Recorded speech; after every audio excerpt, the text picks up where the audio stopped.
అందులో వాళ్ళు అప్లోడ్ చేస్తున్నారు. అందులో వెళ్ళి చూస్తే ఖచ్చితంగా ఫర్ ఎగ్జాంపుల్ మ్యాథ్స్ టీచర్ కావాలి అంటే ఆయన డిఎడ్ చేసి ఉండాలి, మ్యాథ్స్ సబ్జెక్ట్ ఉండాలి, బిఎడ్ రాసి ఉండాలి, అలాగే టెట్లో క్వాలిఫై ఉండాలి. ఈ రెండు ఉన్న తర్వాత తదనుగుణంగా ఇచ్చినటువంటి జీవో ప్రకారం 3% ఇచ్చినటువంటి జీవో ప్రకారం స్పోర్ట్స్ కోటాకి సంబంధించినటువంటి సర్టిఫికేట్ ఉండాలి. ఆ సర్టిఫికేట్కి బ్యాకప్ ఉండాలి. ఆ సర్టిఫికేట్లు నిజమేనని చెప్పేసి అక్కడ ఉన్నటువంటి క్రీడా సంఘాలకు సంబంధించినటువంటి నాయకులు సంతకాలు చేసి సర్టిఫై చేసి ఇచ్చినటువంటి సర్టిఫికేట్ ఉండాలి. ఇలా ఉంటే మాత్రమే ఉద్యోగాలు ఇచ్చారు. కానీ ఇక్కడ ఏమంటున్నారంటే జగన్మోహన్ రెడ్డి గారు కావచ్చు, వైఎస్ఆర్ కాంగ్రెస్ పార్టీ కావచ్చు, అసలు అర్హత లేకుండా ఎవరో క్రీడా సంఘాలు సంతకాలు పెట్టించేసినటువంటి ఉన్నాయి. జూడో అసోసియేషన్ భరత్ ఉన్నాడు, తర్వాత వచ్చేసి ఆయన ఎవరో ఇంకొక ఆయన వచ్చేసి సాఫ్ట్ బాల్ అసోసియేషన్కి ఇంకొక ఆయన ఉన్నారు. సో వీళ్ళు టీడీపీకి సంబంధించినటువంటి వాళ్ళు సంతకాలు పెట్టించేశారు అన్నారు. ఫర్ ఎగ్జాంపుల్ నేను మీతో మాట్లాడుతున్నాను, ఫుట్బాల్కి సంబంధించినటువంటి అసోసియేషన్ ఉంది. ఫుట్బాల్ అసోసియేషన్ అధ్యక్షులు ఎవరు అంటే వైఎస్ఆర్ కాంగ్రెస్ పార్టీకి సంబంధించినటువంటి ఏలూరు మాజీ ఎంపీ.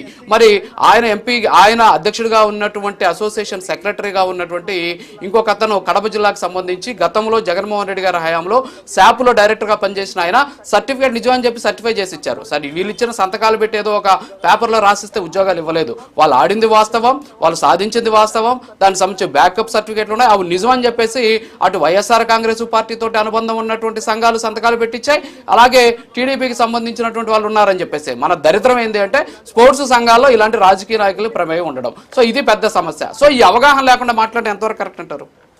ఇప్పుడు అదే మీకున్నటువంటి అవగాహన పాపం జగన్మోహన్ రెడ్డి గారికి లేదు, అంతే కదా మీరు చెప్పేది. ఇక్కడ స్పోర్ట్స్ కోటాకు సంబంధించినటువంటి విషయంలో అసోసియేషన్లు మీరు చెప్పినట్టుగానే రాజకీయాల ప్రమేయం ఉన్నటువంటి అసోసియేషన్లో, ఇలాంటి స్కూల్స్ కాలేజీలో ఉండేటువంటి అసోసియేషన్లో, ఒక ప్రైవేట్ వ్యక్తుల చేతుల్లో జరిగేటువంటి అసోసియేషన్లు ఇచ్చేటువంటి స్పోర్ట్స్ కోటాగా ఇచ్చినటువంటి సర్టిఫికెట్ల ద్వారాగా ఉద్యోగాలు ఇవ్వటం.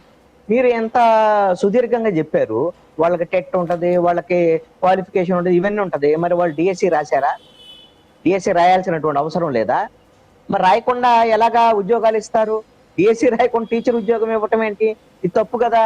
మరి అదే విషయాన్ని ఇప్పుడు అవును సార్ 2025 అవును 2025 ఆగస్టులో 2025లో ఇచ్చినటువంటి నోటిఫికేషన్ ఇచ్చినప్పుడు కాదు సార్ 2025 నోటిఫికేషన్ ఇచ్చినప్పుడు వైఎస్ఆర్ కాంగ్రెస్ పార్టీ ఏం చెప్తోంది?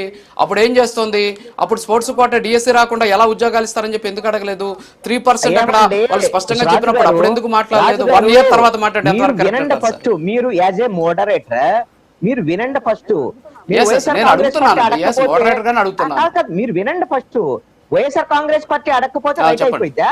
వైఎస్ఆర్ కాంగ్రెస్ పార్టీ అడగకపోతే రైట్ అయిపోయింది. మీరు సర్టిఫికేట్లు పెట్టి మీరు డిఎస్సి రాయకుండానే ఇవ్వచ్చు. పోనీ డిఎస్సి అయిపోయిన తర్వాత టీచర్ ఉద్యోగాలన్నీ ఇచ్చేసిన తర్వాత ఇదే ప్రభుత్వం ఎందుకు జీవో జారీ చేసింది?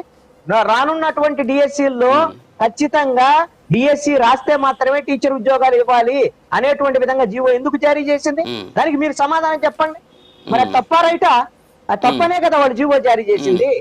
అందుకని మీరు ప్రభుత్వం చేసినటువంటి తప్పుల్ని ప్రతిపక్షం లేవనెత్తినప్పుడు సమాధానం చెప్పాల్సినటువంటి మంత్రి నారా లోకేష్ ప్రభుత్వము సమాధానాలు చెప్పాలి తప్ప మీలాంటి వాళ్ళందరూ ఊరికే వెనకేసుకొని వచ్చేసి అంతా కరెక్ట్ అనేటువంటి విధంగా మాట్లాడేటువంటి వైఖరి అలాంటి వాళ్ళు వెనకేసుకు రావట్లేదు, లేకపోతే ఏదో చెప్పాలనే ప్రయత్నం చేయలేదు సార్.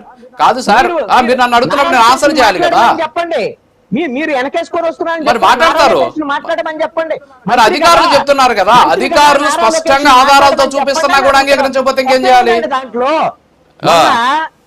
విశాఖపట్నంలో కార్మికులు చనిపోయారు. చనిపోతే నారా లోకేష్ వెళ్ళాడు కదా, ఆయన ఏ హోదాలో వెళ్ళాడు?